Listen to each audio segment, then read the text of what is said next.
Hello students, welcome to chemistry by RS ma'am. नमस्कार parents and educators. आज इस video में हम लोग इलेक्ट्रॉन, प्रोटॉन, न्यूट्रॉन से रिलेटेड कुछ बहुत ही इंपॉर्टेंट इंफॉर्मेशन को देखेंगे और आने वाले वीडियोस में उससे रिलेटेड बहुत ही अच्छे अच्छे प्रीवियस ईयर क्वेश्चंस को भी सॉल्व करेंगे। ऑलराइट, तो चलिए देखते हैं।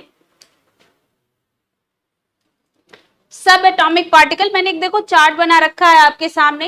यहाँ सब एटॉमिक पार्टिकल्स गिवन है, इलेक्ट्रॉन, प्रोटॉन, न्यूट्रॉन। उनका चार्ज क्या होगा? मास, रिलेटिव चार्ज क्या होगा एंड रिप्रेजेंट कैसे करते हैं उन्हें, उन सब एटॉमिक पार्टिकल को। ये सारे वैल्यूज मैंने अभी के टेबल में रख रखा है। ऑलराइट, यूनिट मैंने जो अभी यूज किया है दिस इज एसआई यूनिट। ठीक है, यूनिट का ध्यान जरूर से रखें during solving a question. Alright, ठीक है। इलेक्ट्रॉन पे जो चार्ज होता है दैट इज 1 पॉइंट नेगेटिव होता है, -1.602 into 10⁻19 coulomb.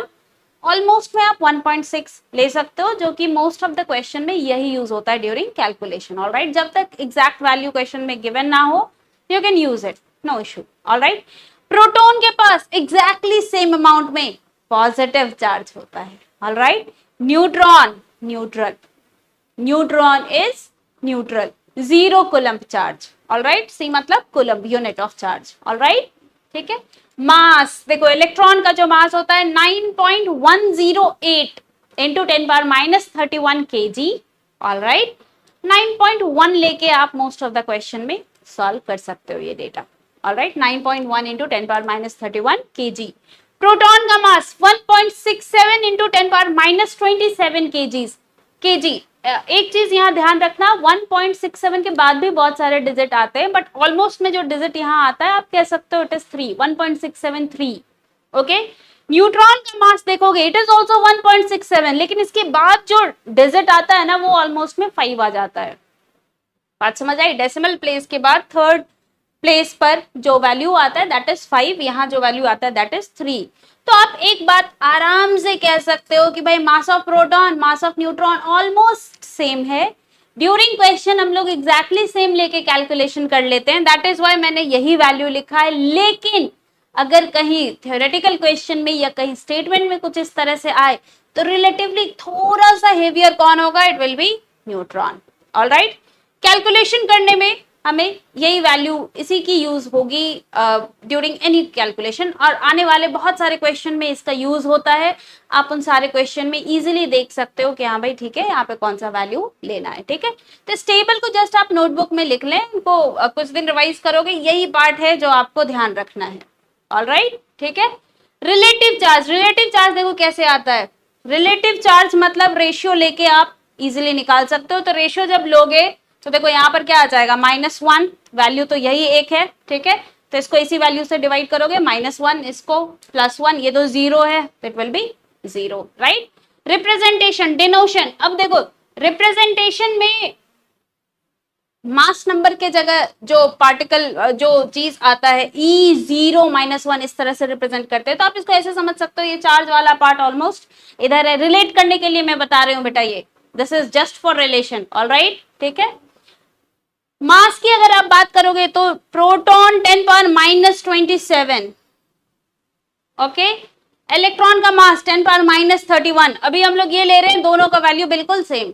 Mass of neutron, mass of proton अगर हम लोग सेम ले लें तब भी मास ऑफ इलेक्ट्रॉन 10⁻31, इसके रेस्पेक्ट में देखो कितना कम है। बात समझ आई? ओके, ठीक है। तो इट इज बहुत बहुत हल्का होता है ये electron with respect to proton and neutron. ठीक है, ऑलमोस्ट 1836 टाइम्स, 1837 टाइम्स क्या होता है ये लाइटर होता है विद रिस्पेक्ट टू प्रोटॉन और विद रिस्पेक्ट टू न्यूट्रॉन। बात समझे? ठीक है, तो दैट इज व्हाई क्या होता है, मास जब हम कैलकुलेट करते हैं ना एटम का, एटम में क्या क्या होते हैं? एटम में 3 चीजें होते हैं ना, इलेक्ट्रॉन, प्रोटॉन, न्यूट्रॉन। जब आप एटम का मास कैलकुलेट करते हो बच्चे, तो मास में ना प्रोटॉन का मास काउंट होता है, न्यूट्रॉन का मास भी काउंट होता है, मास ऑफ इलेक्ट्रॉन को निग्लेक्ट कर दिया जाता है। क्यों भाई? Because mass of electron is very very less with respect to mass of proton, mass of neutron. बात समझे?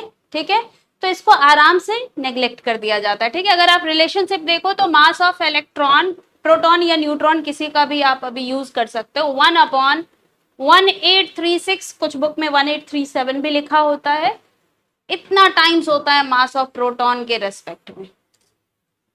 बात समझे? तो it is very lighter, that is why हम इसको क्या कर सकते हैं, नेग्लेक्ट कर सकते हैं। 10⁻27 भी अपने आप में बहुत ही कम वैल्यू है। 1.67 इंटू 10⁻27 kg, वो भी बहुत ही लाइटर वैल्यू होता है, बहुत ही छोटा वैल्यू होता है, बट स्टिल उसके रेस्पेक्ट में भी मास ऑफ इलेक्ट्रॉन क्या है, और लाइटर है। That is why we can easily neglect it. बात समझ आई? तो मास जब भी हम कैलकुलेट करते हैं तो प्रोटॉन एंड न्यूट्रॉन के हिसाब से होता है, इलेक्ट्रॉन को हम लोग नेग्लेक्ट कर देते हैं। This is the important part, जिस चीज का यूज आने वाले क्वेश्चन में होगा। ऑल राइट, ठीक है। अच्छा, अब एटम को जब हम एटम की जब बात करते हैं ना, रिप्रेजेंटेशन ऑफ एलिमेंट भी मैंने बता रखा है ना। रिप्रेजेंटेशन ऑफ एलिमेंट जनरली कैसे करते हैं, कोई सा भी एलिमेंट अगर x मान लो तो a is the mass number, z is the atomic number, z number of proton इस एलिमेंट x में होगा, एंड ये अगर आपने एटम के फॉर्म में ले रखा है तो z number of electron he present होगा उसके पास, राइट?